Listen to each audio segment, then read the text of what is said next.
Well, these three people you see behind me, all accused of selling teenage girls for sex. 3 girls have now been rescued from that sex trafficking ring so far.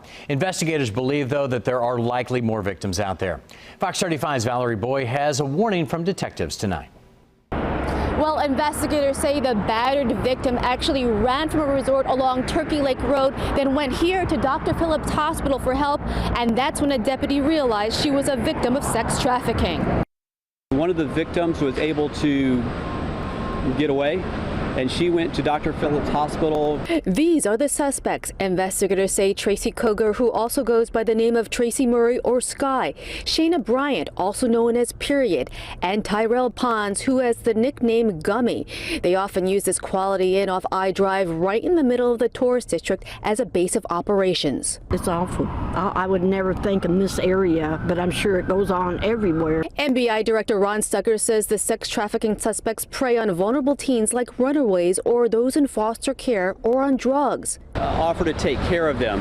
Of course, once they had control over them, then what would happen is they would begin to exploit them and manipulate them. Stucker says the suspects would post the teens' pictures online for sex and force them to be with numerous men.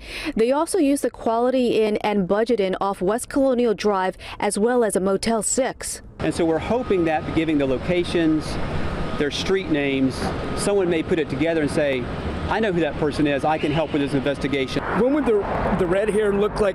I've seen her on the bus before. You know, it's really sad. I think it comes down to just a lack of morality and the ethics. Investigators want the public to be on alert. We really believe there's other victims that are out there that we have not been able to identify yet.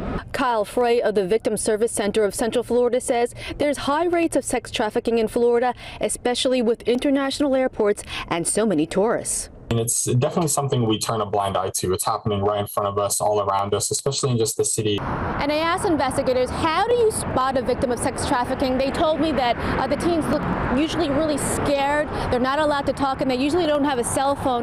They say if you do suspect something's wrong, don't approach, just call law enforcement. And Dr. Phillips, Valerie Boy, Fox 35 News.